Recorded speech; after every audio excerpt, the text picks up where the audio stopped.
Modern Vital presents The Serpent and the Butterfly, The 7 Laws of Healing, written by Dr. Ben Reebs, ND, narrated by the author.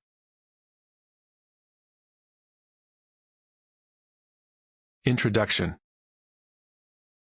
What has been will be again. What has been done will be done again. There is nothing new under the sun. Ecclesiastes, chapter 1, verse 9. It is this author's opinion, backed by common sense and a study of the history of ancient healing traditions, that the origins of integrative medicine date back to the oral traditions of women as well as men.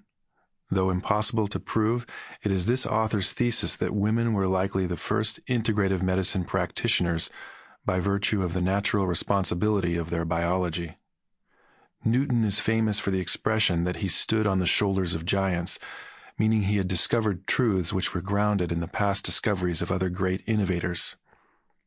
May this introduction serve as a suggestion that the 7 laws of healing, distilled from the early naturopathic literature and its originators, and embodied in the practices of the elders of the Naturopathic Medicine Institute, stand on the shoulders of indigenous medicine women who walked this earth in past millennia, spreading health and wellness to their loved ones, families, and societies across great swaths of land. These first women healers did not need books or fame. They did not need to pontificate or ponder excessively. Their zone of genius mirrored its blaze in the eyes of those whom they served by daily example and action, whose health they restored, whose lives they helped enhance with herbs and minerals, poultices, potions, and prayers.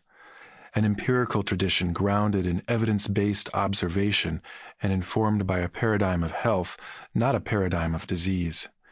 It is in honor of these first naturopathic doctors and all of their forebears that this book is written.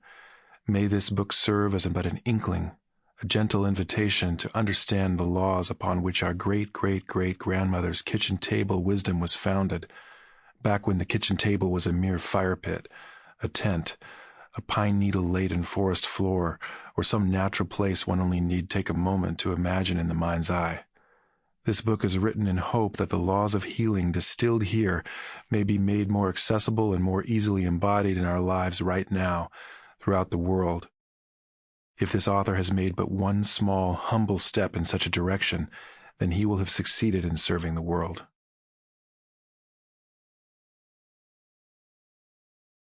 Prologue. The Serpent and the Butterfly. A tree's branches cannot reach to heaven until its roots have reached to hell. Deborah Francis, N.D. Dr. W. picked up an old book that a mysterious blue-robed, white-haired woman long since passed once gifted her. Leafing through its musty pages, she discovered a faded stalk of dried lavender, bookmarking the story she was looking for. She knew the legend of the Ouroboros, the ancient dragon who ate its own tail, spoken about from before the time of Egypt. But this author added a strange twist to how it happened. Once upon a time, an old serpent was slithering in the grass beside the banks of a river, beneath the noonday sun, when it happened upon a butterfly alighted on a blade of grass near the sand. The butterfly's wings held all the colors of the rainbow. The serpent silently slithered toward the butterfly, and in the flash of an instant shot its entire body forward, jaws wide open. It swallowed its prey whole, without so much as a sound. That was easy, the serpent thought, feeling prideful at the notion of having eaten something so beautiful as the butterfly. Slithering home, the serpent then promptly fell asleep in its nest in the sandy knoll. A light, humid breeze rustled the grasses. When the serpent awoke from a dreamless slumber, the full moon was lighting up the banks of the river. The serpent felt a strange tickling sensation behind its head on the back of its neck, and was surprised to find that it had grown a pair of large wings. Its new wings began to lightly flutter, then undulate and tremble, casting sand in every direction. Before the serpent realized what was happening, its body awkwardly jerked and rose off the ground. Higher and higher it climbed, gaining more comfort and ease with its newfound wings. Turning gently in midair, the serpent then relaxed its wings and angled down toward the water, only to lightly touch the rippling current before skipping back up toward the sky. "I'm flying," the creature shouted. "All my life I have dreamed of this moment."